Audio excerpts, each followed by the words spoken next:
Hi. Hi! Hi. It's unbelievable. Listen, this has not happened for a very long time. We haven't seen each other for a ton of time. No, it's I been would back in the say spring. about a couple of Summer, months or at least. whatever, Yeah. And hey, we're here. Hi. So we did. Listen, I'm going to tell you a little story about You're how Cass. things. I am Cass, and this is Jamie, and this is Hi. in the middle with Cass and Jamie. And I'm going to tell you. So we have decided to do this via Zoom, Skype, I don't know, Teams, whatever. We did want to do this, and we did want to get this out much sooner, but. As world is a crazy place right now, connections, all of that rubbish was really in the way. Yeah. And so we Unknown. decided to wait a little bit and make sure that we can get together and give this to you. So the In bottom person. line, in person, yeah. So really what this is all about is me and him. We can like boo forever. So me and him just wanted to get together, start talking about hot, maybe not so hot, but just generally issues and life at large, and just see how it all goes and share it with all of you guys, right? And right, see right. what you guys think and maybe you can join us and tell us what what thoughts you have on the issues that we will raise. And this is really us, and we want to be in the middle of it all in a sense that we don't take sides one or the other. We voice our own opinions. We do not belong to any side, and really it's just a piece of our mind. Yeah, and the world needs to have a little bit of the piece of our minds given to them right now, because a lot of them have lost their minds with some of the things that they're talking about all the time. I know. And you just go, it's like, come on. Let's get back to back to common sense. Let's get back to the middle. And so that's where we are. That's where we are. So we want to introduce ourselves a little bit so that we can start the story with you knowing us a little bit, and then every time we'll open up a little bit more, and So stay tuned. Hopefully you can help us with your questions, and if you are curious about any one of us or just generally about our thoughts, we'll be happy to hear from you. Jamie, do you want to start and just give us a little rundown of who you are, what's going on, because I know a little bit about you, but I don't think everybody does. Well, Even that little bit. What do you mean you don't know about me? You haven't heard about me? What? Come on. Well, listen, I know you've been a big guy, on the hill and all of that, blah, blah, blah. blah. Yeah. But Boring. sorry, guys, I'm gonna have a little sip of my white wine. Okay. Just keep me up. Yes, because it's late at night and we were able to get this done. So, a little bit about me. I grew up in a small rural West Tennessee town on a family farm. Went away to college at Ole Miss and finished my degree at University of Tennessee. And I've been in D.C. for the last 28 years after a 6-year stint working in politics in Nashville, Tennessee. I have to tell you that he has lost a lot of his southern accent. of it. Thank God, because when he does talk with his southern accent, I understand maybe like a quarter of it, to be honest. You should hear me talk to my mom on the phone. Oh God, no. It's I bad. mean, I adore your mom, but I will not be present while that Well, conversation. you have anybody that's from out there that's from the South, you have to sound like everybody else whenever you're at home or you're on the phone, because you've gone above your raising, and so you have to go, yes ma'am, y'all, what are y'all doing? So it's one of those things that you just kind of. But when I first moved to DC, that's a very interesting point, because when I first moved to DC 28 years ago, I came here with the Clinton administration. Yeah. And so they all were kind of loaded for bear for us anyway, because we were a bunch of yeehaws coming in from Arkansas and Tennessee. Yeehaw. And so we had to get rid of. I immediately got rid of y'all. That was one of the first things that I got rid of. And anyway, that was a big shift for me and so forth. And so, but I did 7 years with Clinton Gore, and then 1 year with Bush too, as a Bush W, as a holdover for him at the NTSB, the National Transportation Safety Board. And the irony about all this is that even though I've worked most of my political career as a Democrat, I'm a registered Republican now. Ooh. Which is going to be Some. it's going to be, but it's a common thing that's out there, as far as either people have either from the Republican Party and the Democratic Party. A lot of people have left the party that they were affiliated with, just because the parties have become so extreme in many ways. And so that's one of the things that, again, plays him back into what we're talking about. And it's interesting how when you introduce yourself in the States, it's kind of, at some point, maybe not straight up, but at some point, your political affiliation kind of plays a role into who you are. And it's almost a decisive point, whether you want to be friends with that person, you don't want to be friends with that person. Right. It's like, are you in the club or not? Which club are you in? Which club are you in? Are you like, it becomes very... I'm in no club in that respect. But that's what very much in the middle. That's the great thing that you bring here, because you bring that perspective, that European perspective, that Russian perspective, because you'll go into your background in a few minutes, but you have that perspective that you're bringing to the American public here. I bring the Southern white male perspective, if you will, which has been kind of left out in many ways in the conversation, but it we still have valid points and valid issues that we are faced with that we'd like to talk about. And I'd like to talk about some of those issues and call us out on some of the crap that we do at the same time. But that's a little bit about me. Oh, that's cool. Okay. Well, this You'll is get just more the as we go beginning. along. We'll get more as we get along. All right, so let me tell you a little bit about me. So I've arrived in DC about 6 years ago for a job that I hold here in a little TV production company, and I kind of help out with a lot of things, a little bit here, a little bit there, a little HR, a little finance, so a little producing, and that's pretty much what I do there. Then I have a 14-year-old son who's almost 15 soon. I'm a single mom. Wow. Yeah, that's a whole, and I think, and I hope at one point we'll touch base on that too.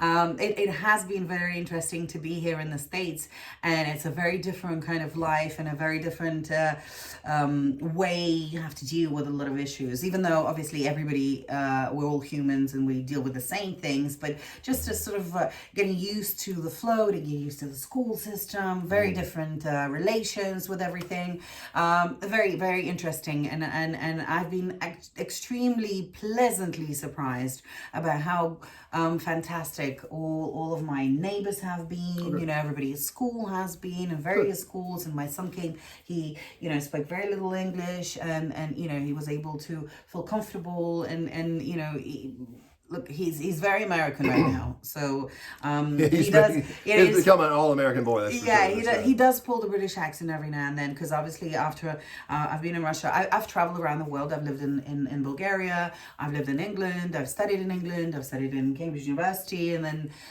in a university in Cambridge, and then I've moved back to Russia, worked in big world organizations, and then came here. So very different life to you, Jamie. I have a different sort of view, perspective, and thoughts about the world. But some of our thoughts are very similar. Some are not, and sometimes we agree and sometimes we don't agree. And this is really why we have this. We thought this will be interesting to bring this in. Yeah, and that's a really interesting point that you just brought up, because what we find is, even though that we have a lot of differences between all of us, I mean, we have a lot of things more in common than we have differences. And a lot of people forget that. Yeah. And one of the reasons why we forget that is because we all get into our own little groups or our own little corners, and we're not talking to each other, and there's a lack of communication. Yeah, so that word that is called segregation. I really don't even like that word, to be honest. I think it sounds rude from the get-go, right? Don't you think? Like segregation, it's already division from the get-go, and even though segregation doesn't have that negative tone to it, it just sort of division, but division already makes you feel like that's not nice, right? It's not bringing everybody together. And I think that America's always been about bringing everybody together. We're a melting pot, right? And yet there's so many issues that haven't been resolved, or so many issues that have been. We're still human, though. It's a human nature thing. It's a human nature thing, I think, for people to migrate to their own kind, to their own. Absolutely. People that look like them, that act like them, that are from the same religious group, the same ethnic group, some same family background, as far as where your history was, your family was from, your heritage is from Germany, where Africa, Asia, wherever it is, it is. It's just kind of human nature, and one of those things is whenever you do go off into those spheres, isolated, amongst each other, is you can always decide and start thinking of what those other people are like in those other spheres, and not because you never do know them, you never do interact with them. And without interacting with them, how are you going to know each other? Well, so it's interesting that you bring this up, because you know what? One of the interesting things that have been brought up in the papers recently is, you know, the new vice president, and the whole couple that she brings in, huh? Yeah, there's a lot there. Right? Yeah, there's a lot there. And there's a lot of firsts there. A lot of firsts. A lot of firsts. First woman, Clearly. vice president. First. That's Right? first thing. First woman of color in. First African American heritage, then Asian American heritage. Yeah. So there's two heritages there, and then And then the fact that she is married to a white gentleman. Huh? Correct. A very sort of successful entertainment lawyer. And who is Jewish, which is another first. So I mean, there's a lot of things that are going on. There's a lot of firsts and so forth, and I think these things should be recognized. Emhoff, I believe his name is. Yes. And they've been married for about 6 years now, and this is her first marriage, his second, and they're they seem to be a very wonderful couple and very supportive and so forth. The papers are even calling it, or a lot of news agencies are calling it monumental. Yeah. I don't know if it's. Would you go that far as calling? I mean, it is definitely a first on all grounds that we've just mentioned. Would you want to consider it as monumental? Yeah, well, I think it's important for all those groups that we just mentioned to acknowledge it. And to say, okay, this is monumental. It's a monumental moment. But once we've recognized this as a monumental moment, then let's go on. And of course it's going to be, because you don't want to just be like, oh, you know, just known as, oh, we're the first interracial couple, we're first, you know, you don't want to be that. You want to get to be known for the work and the accomplishments and things that you do. I think so and so too. I think that it's good to acknowledge it, recognize it, but let's move on because it needs to be normalized. I also kind of get why it is monumental, even though for a second there I said like, I get it. I think that it shouldn't be sort of promoted as it's like big thing. But I do get it. I do understand why it's being said, because there are still a lot of interracial couples, and I know that they're experiencing a lot of difficulties. Yeah. I have friends that are in those positions, and they have kids, and it's them in sense of their families, different cultural background, having to be together, and the groups and the society doesn't accept that. No. You know. But at the same time, the kids are suffering because they'll be like, are you white or are you black? Right. And they kind of have to, you know, always like almost align themselves with somebody when they don't have to. I'm just there. I'm human, you know. Right. I mean, and the kids have nothing to do with it. I mean, they were just born. Yeah. I mean, they had nothing. And you know, it should be just a normalized situation. Of course, you're going to have a African American woman who is vice president, and eventually a woman and African American or other ethnicity who's going to be president. Of course, you're going to have someone that's in the White House that's Jewish, and someone. Of course, you're going to have someone in the White House that's Catholic. I mean, because Joe Biden's the second Catholic. It's only the second Catholic ever to be elected. Jeff Kennedy was the first one, right? That's correct. Yeah. And that was a big deal in 1960 and when that's he was also elected. surprising. Why? Well, I mean, it's like people one were of the afraid. biggest religions. I mean, Because again, it goes because religions, but like Christianity. Well, there's a lot of there's a lot of animosity between a lot of Protestants and Catholics anyway to begin with. But a lot of it has to do with that stuff what we were talking about before. People, if everybody's in their own sphere, they don't really know each other. Yeah. I grew up in a small, like I said before, a small rural West Tennessee town. I never met anyone Catholic until I went to college. Not kidding. I never met anyone Jewish until after college. Now, the thing is, it's not because we were like, oh, we're not going to associate with those people. They didn't exist. They were not. In my hometown, there were 5 types of people: black, white, have not, and everybody. Every single person was Protestant. Every single person. And so it was just not, I wasn't exposed to it. And so, I heard and had been told various misnomers or misconceptions about Catholics when I was growing up. I mean, it was like that, that they worship Mary and all of these kinds of things. And you go, okay. And then so whenever I met someone Catholic when I was in college, I was like, so so what do you like? What do you really? What do you? And you could tell they're like, where are you going with this? And it was the This same. makes me laugh so much, to It was, be honest. it was the same thing with when I met someone Jewish after college. It was like, so what do you believe? What do you? They were like, oh, are you about to try to convert me? And I'm like, By the way, they breathe the same air and pee and poop the same way. they do. I mean, just like the. And they have blood. So and so it's just but that's the thing. We get these stories in our heads, or these misnomers, of these lies that are going around, and that becomes the reality about the people. Okay, Russians. Oh, Come on, yeah. Russians and Americans. I mean, come on. I mean, we Listen. all had, when I was growing up, we had very, very strong. I'm sure you have. opinions I about am how- sure you have. Yeah. I've been told many stories. Yeah, but- Listen, when I went to school in England, I was 13. And I went to an old Anglican school. We Know had the to true go- faith. Yeah, I know the true I'm faith. Episcopalian. And it was, no, actually it was an eye opener, because I'm obviously Russian Orthodox, and but it was a lot of fun. First of all, we all had to wear uniform, which we just in Soviet Union, as it broke up, we stopped wearing the uniform. Which Russian uniform was actually, it was literally country, nationwide. It was the same uniform. Yeah. In England, for instance, just like in US, schools that choose to have uniforms, there are individual uniforms, sort of chosen school. uniform by school. Yeah. In Russia, it was the whole country was wearing the same thing, Yeah. like a little brown dress with a white Cuffs and cuffs yeah. and stuff, and collar, Yeah. and a black overall, which was always nice. It was just like nice and clean, and so Yeah. you could wear the dress a couple of days, and then you had to change the cuff every single day, obviously. Right. Refresh and whatnot. And the boys wore a navy blue pants, navy blue white shirt, and a navy blue sort of almost like a biker jacket, but it wasn't a biker, it was more biker slash like a suit Like jacket. was it collared? Or No, no? it was short collared. Yeah, Short I collar. don't Yeah, know. yeah, yeah, Maybe okay. it was collared. I don't remember it now. But anywho, and it was But funny. it's the equalizer. Literally equalized the whole country. Yeah. So you have to understand, for instance, in Soviet time, and even now actually till this day, school year starts 1st September for everyone.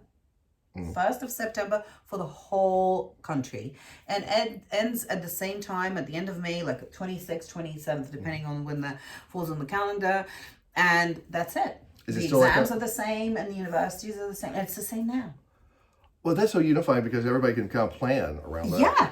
The only difference is obviously that, there was 3 months of holidays for Russian kids, and they had camps, and, parents would send their kids to camps and whatnot, unless the grandmothers, it is a very normal thing for grandmothers to look after the kids during the summer. Did you guys have summers off, or were you around the No, we had summers off. So from you the did. end of May, literally from the 1st of July till the 1st of September, you're free. Okay. Okay, Yeah, so so it's very kids, similar like, to the had U.S. proper Some summer. places have gone into the year-round school, and there's like They have they've gotten recently, these- yeah, I know these- that, and I which- don't know. I mean, some people think it's good, and I was like on them. I'm still debating that in my head whether that's. Well, as a kid, I can tell you, I would have not been for that. Absolutely, But no. As a parent and now as a step grandparent, I mean, I can look and see at this and say, yeah, I can see where this is a little bit better for the families because it's a little bit less, jarring, and you're not having to find 3 months. I mean, 3 that's a months. That's a long lot of time to time, keep yeah. your kids preoccupied with something and not getting in trouble. And also because of it keeps the educational flow going. Absolutely, yeah. don't There's fall no behind. Kids don't fall pauses for a behind. very long time and things like that. There was a lot of reading though. There was a lot of homework reading that they gave. Lots of like sort of little exercise that you have to do for math and whatnot. Anyway, let's move on from that because Yeah, that I can go on about that forever. Well, that's interesting. And we can. Yeah, we will. We'll go into it We'll more. get into that at some point in time. But I think the biggest things that we have going on right now Mm-hmm. is COVID. I don't know if you've heard about it. Me and Jamie have, and I don't know. I'm hoping and thinking that you have too. And this is something Over it. that long time. Over it. When Come I over say it. it's Over it's I always says, oh, it's getting long, and somebody's like, no, it's been long. It has gone. It's old like forever. It's so long, Right. old that like we can't even say. But it has been very long indeed, and for several states might be at a different time. But generally it was from about middle of March, 18th of March, at least for us here in DC, Right. and it has been a long time, and nobody has expected for this to go on for this long.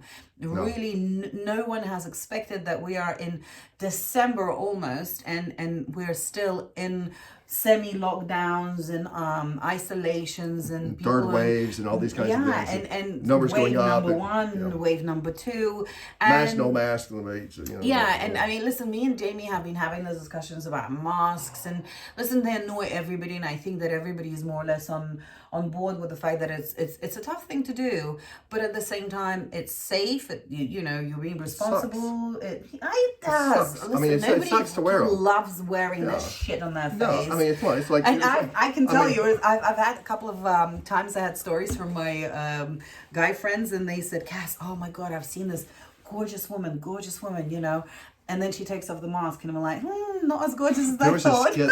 There was a skit they did on SNL. And I was like, yeah, what a It was like, I mean, and I'm sure the same so. happens with the girls. It's not just the It girls. was like, look good from here up.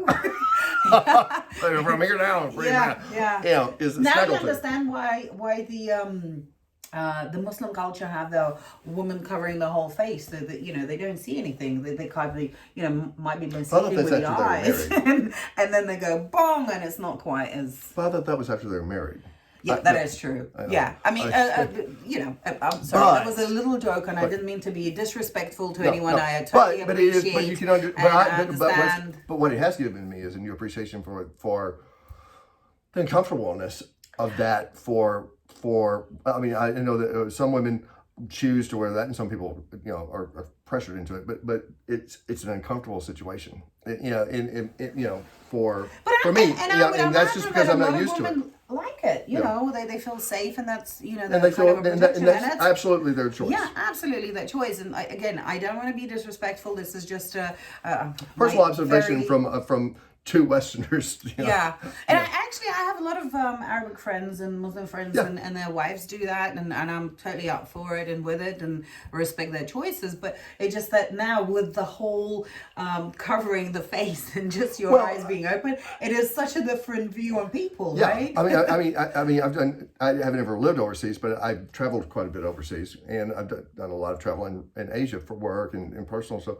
But what I've always noticed, for years I've been traveling over there. There'll be people with masks on and so forth, and I'm like, really? I mean, are you that paranoid and so forth Well, in China. about masks? Yeah. Well, no. It turns out it's not because they're paranoid of getting germs. It's a way. Those are the people that have colds and so forth, and they're wearing it, so they're protecting other people. It's respecting other people, Yeah. and that's what we need to keep in mind. And so And I I always think had that this now it's bad. an important message. I think Yeah. this is exactly that. It's an important message. Yes, you cannot believe it. And I just recently have traveled, and I had to quarantine and self-isolate after my trip to Europe. I was in London, then I was in Frankfurt for business and stuff. Yeah. But I have to tell you, That's a scary trip for you. it was. because On many levels. On many levels, it was a scary trip because I was, you were getting kicked out of the hotel because they were shutting that one down. It was bizarre. I had to extend my stay, and they say, well, I'm sorry, you can't extend the stay because we're closing, because Frankfurt's going on lockdown, this hotel will not be open. And I'm like, what? Guess we're living under And a I was bridge like, in Frankfurt. Yeah, and I'm like, I'm sorry, but can you suggest where I can move? And like, well, we have a sister hotel, it's a little bit different, blah, blah. Anyway, moved, we were fine, and everything was good, but we did go into lockdown. Mm-hmm. And so the lockdown really said, guys, you can't be outside without a mask at all in any places, even just walking down the street. Okay. You can't drink alcoholic drinks outside after 11. It's a little bit different in Europe because you can have a bar and stuff. It's more referenced into the fact that a bar which is outside, you can have alcohol, like none of that. You can sit in a park and have a drink. You couldn't do that after 11. All the bars, restaurants, everything was closed. So the only thing you had open was the grocery stores, and that was it. But that was across the board.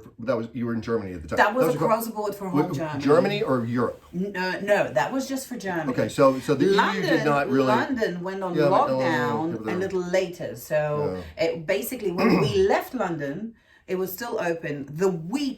Basically the week we left, say we left on, I don't know, Wednesday, legit the week later, they went on lockdown. In London. Yeah, in London too. So but the thing is, Europe was going slowly on lockdown as we were there. But one of the things that I think they were pointing out here is at least it was consistent. I think that's one of the main frustrations that we've had as Americans has been that there's been no consistent rule and so forth. It's different in every state. It's different in every city in the states and so forth. In the airports and airline, the airline stepped up and at least they took. We're gonna on the sorry to interrupt you, dear.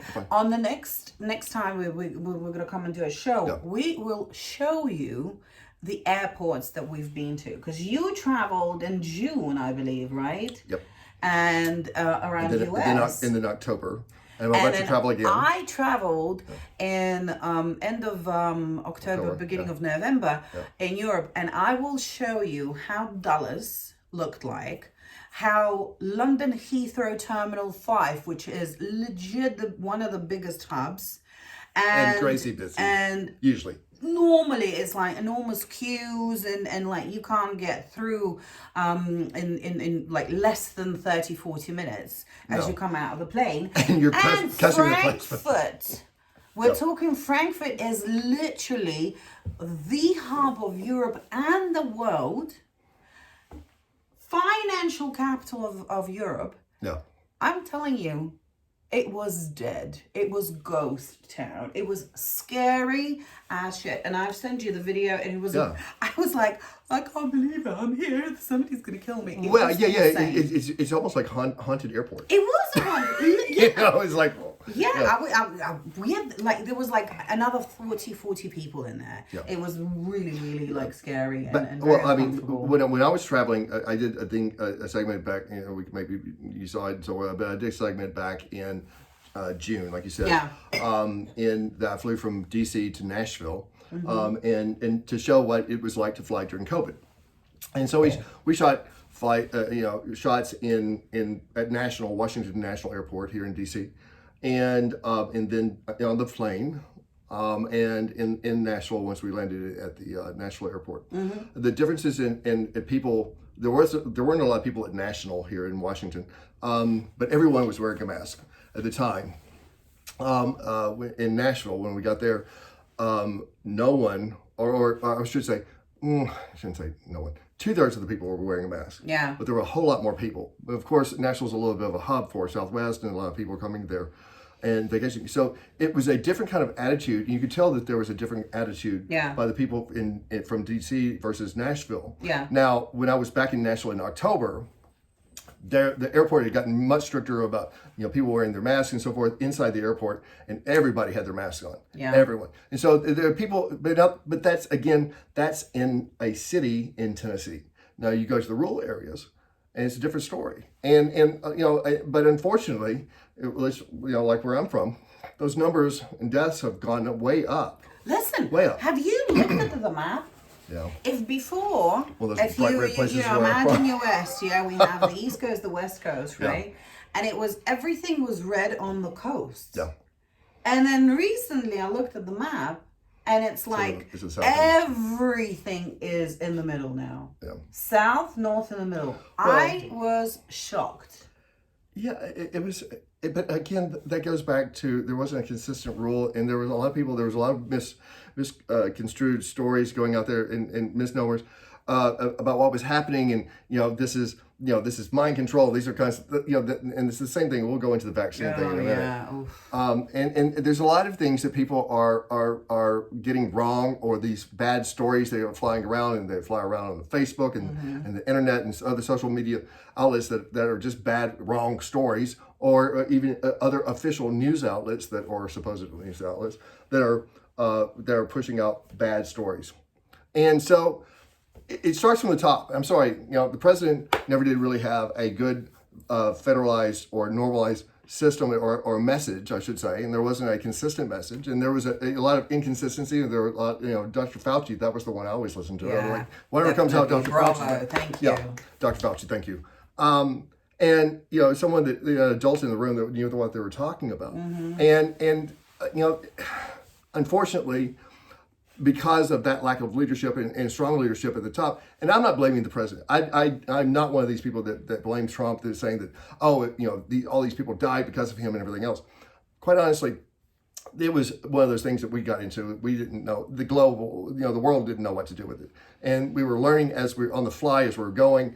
But there could have been much better on the messaging. Yeah, the message was should just have been clear. Bad. But listen, guys, because we don't want to be here for too long, and we want to have lots to talk about next time. Yeah. So I'm going to do this. And we can talk. And we can talk, because you can see. I can talk to concrete. That's what I'm known for. I can talk to concrete. Ooh, this one over here, and I'm like, It's bad. It's bad.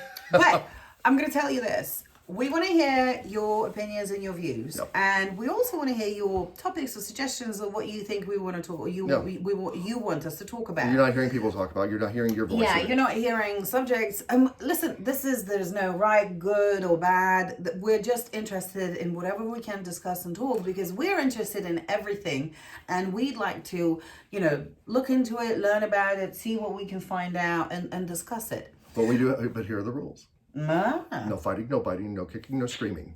He knows it. It just jumps off his tongue. There's none of that. We're not here to do any of that. We're here to talk. There are a couple of things that I want to run by you and see if you up for discussing them. Obviously, vaccination, big subject, big topic. So we want you to get back to us and let us know. Whether you want to do it, whether what do you feel about it, whether you don't want to do it. Should we be forced before going to to the workplace?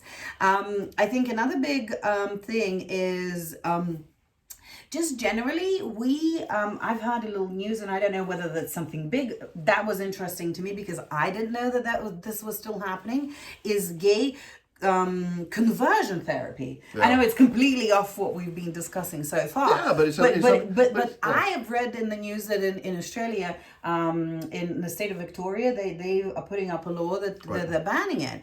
And to me, that was a shocker, because I didn't realize it was still going on. I didn't know that. It's still going on here. And it's in the US. To me, that's just a shocker, and I don't know why. Maybe because I feel like we're living in a world where this is becoming more and more normalized, and obviously in a sense that because it doesn't. I have no reference it or attachment to it. I didn't know about it, but I really would want to learn more and find out what your view is on that, and obviously what your views and what your thoughts are, because I think this is big. This is really big, and I think from what you told me, this is still going on in US in a lot of states, and I think we need to make sure that we discuss this, because this is big. There's a lot of literature that's coming out for kids, for instance. Now, it used to be prince and princesses, and so on and so forth. Now it's prince and prince. Yeah, I mean, there's a lot of confusion about it, and there's a lot of emotion about it. And just for the audience who doesn't know this, I mean, I am gay, and so forth. Yeah, we got. Don't tell Mama. Anyway, she knows. So anyway.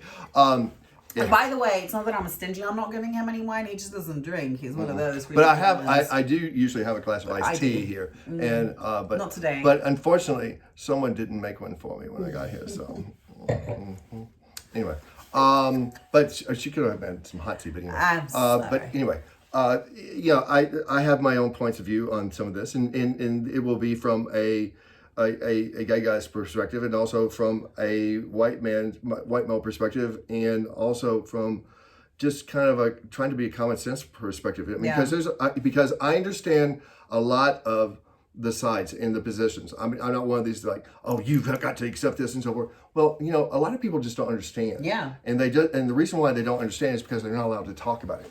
That's true. That's part of the problem here, is because we don't communicate, we don't talk about these things, and people get to determine what is somebody that's transgender. Well, so some people it's just this guy in a dress, and to some people that's gay. Well, that's just this this queer, this fag, this whatever, this immoral person, versus once they get to know it, and it turns out that one of their friends is gay, they go, wait, that doesn't line up with my friend, how I know my friend and what I think of my friend. And so you start breaking down those barriers, and you start breaking down those boundaries of differences. And we realize that we've got so much more in common, which is what we're trying to talk about here. So, in the middle, with Jamie and Cass, we'd love to hear from you. And we'll be touching on these and other topics as we go along. And we'll see you in a week. Absolutely. All right, bye. Bye-bye. Have a good one. Have a good one.